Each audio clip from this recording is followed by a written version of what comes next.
Paloulian. Hop.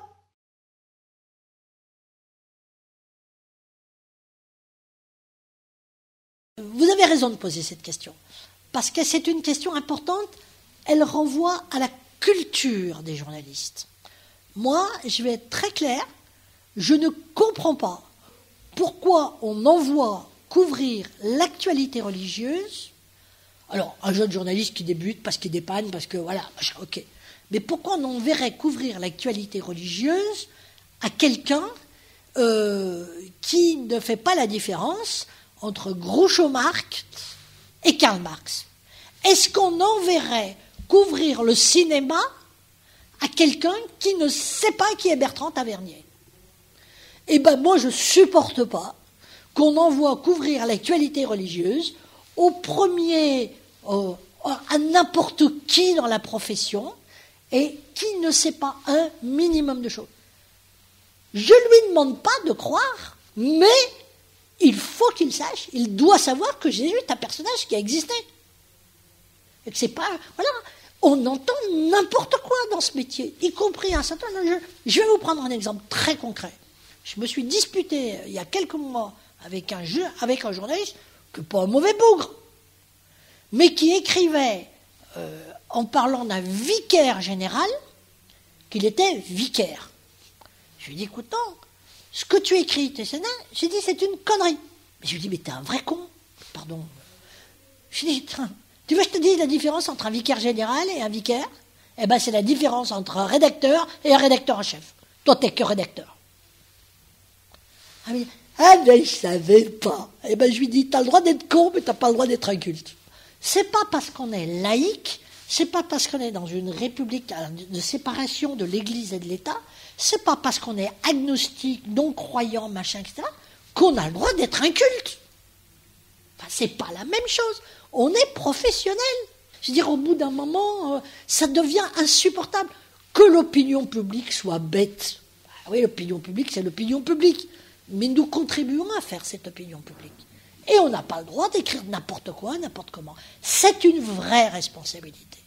C'est vrai pour le religieux, c'est vrai pour le politique, c'est vrai pour le médical, c'est vrai pour tout. Enfin, je veux dire, il y a un minimum de choses.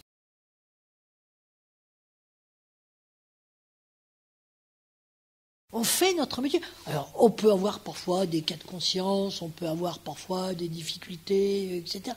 Mais notre métier, c'est l'information. On peut être sujet à critique, on n'est pas parfait.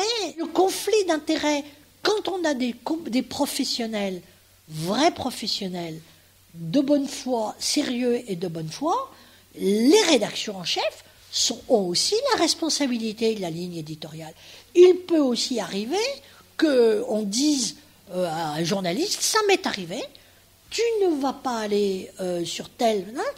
parce qu'on pense que tu seras en difficulté. Le rédacteur chef, il envoie quelqu'un d'autre. Ça m'est arrivé une fois, et notamment c'était sur une question d'abus sexuels. Il y avait le procès de Monseigneur Piquant en Normandie, et puis il y avait aussi, au même moment, dans la Nièvre, à Nevers, à la cour d'assises de Nevers, le procès d'un institut, de la laïque, comme on disait autrefois, qui avait violé 80 gamins. Et qui a été condamné lui aussi. Et je revois la scène dans le bureau du rédacteur en chef du Progrès, où nous étions tous les deux. Il a dit à René Raffin, qui avait l'habitude de suivre l'actualité judiciaire, tu vas aller suivre le procès Piquant, et à moi, tu vas aller suivre le procès Kaysersperz. Et on a demandé tous les deux, mais pourquoi? Et le rédacteur en chef, Jean-Paul Lardy, a été très clair. Et il m'a dit, toi, t'es trop cato pour aller voir Piquant. Je lui ai dit, oh, tu sais, j'aurais fait. Il me dit, voilà, c'est mieux, ça protège tout le monde. René, tu vas faire Piquant et toi, tu vas faire. Et on a fait tous les deux notre métier.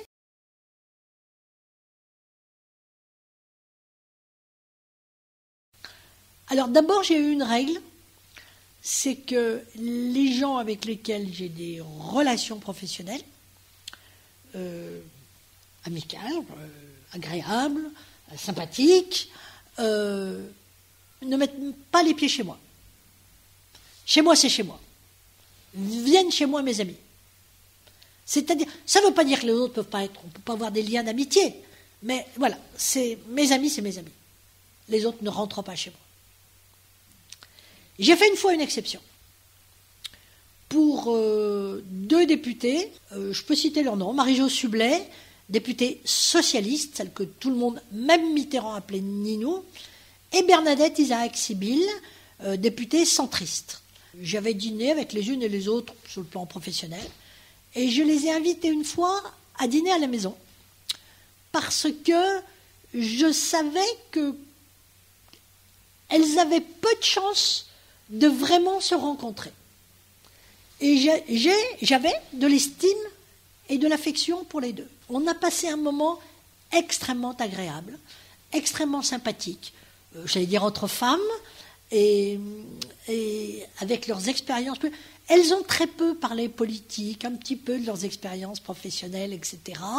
Les religieux, c'est un petit peu différent, parce que j'avais beaucoup d'évêques, beaucoup de copains prêtres ou évêques. Alors, les curés, bon, voilà, on se connaît, on se tutoie, c'est sympa, les uns et les autres, ceux que j'aime bien sont venus à la maison, mais on n'avait pas les miens. J'ai 2, 3 évêques, oui, qui sont venus, qui venaient dîner à la maison, mais parce qu'on était très potes, quoi, on se partageait des choses, puis voilà.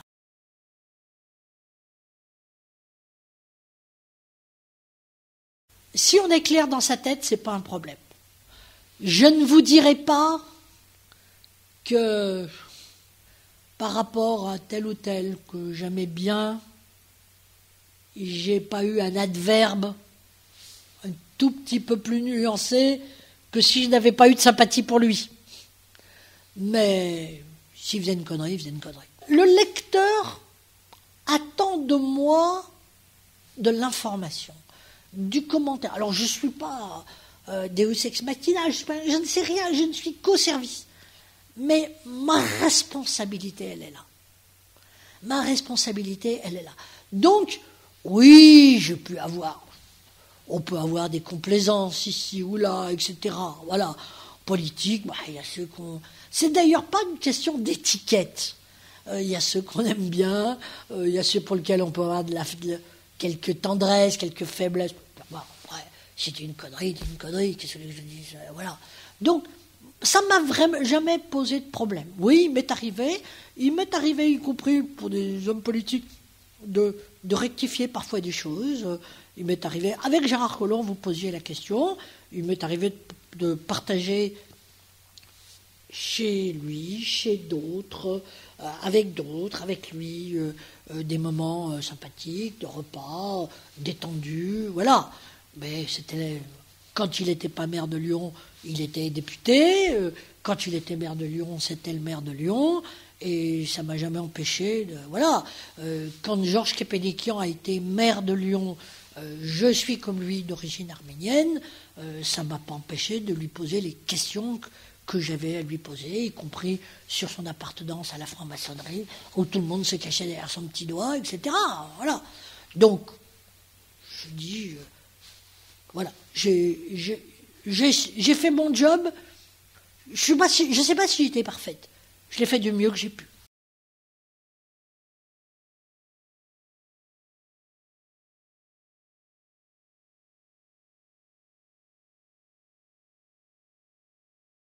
Quel moment c'était le jour où, au tout début de l'année, donc, où Gérard Collomb, maire de Lyon, organisait le repas, la journée, invitait tous les journalistes, organisait autour d'un repas. On a été reçus dans les salons de l'hôtel de ville, il y avait le discours du maire, voilà.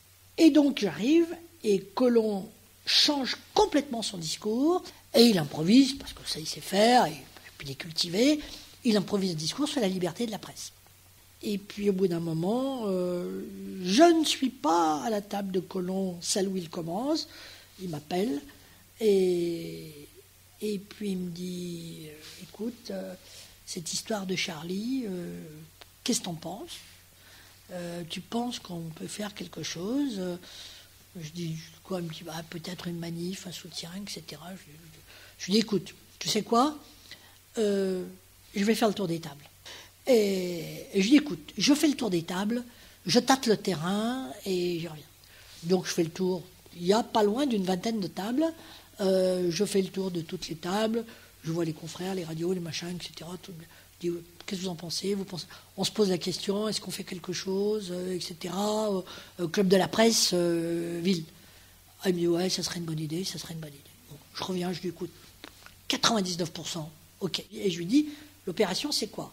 C'est Club de la presse, ville de Lyon? Il me dit, oui, oui, bien sûr. Il fait venir un micro, et il l'annonce. Il dit, ce soir, 18h, place de l'Hôtel de Ville, une manif de soutien à Charlie. C'est organisé conjointement Ville de Lyon, Club de la presse. Et d'ailleurs, il y a eu 2 discours, Colomb et Stéphane Rabu, qui était le nouveau président du Club de la presse. Et voilà qu'on sait, 10 000 personnes, la place Bellecour était noire de monde, le préfet était là, le cardinal était là, tout le monde était là, et ça a été un moment fou, exceptionnel, quoi. Je vais employer un mot qui est un peu vulgaire aujourd'hui, que les gens n'aiment pas. C'était un moment sacré. Sacré.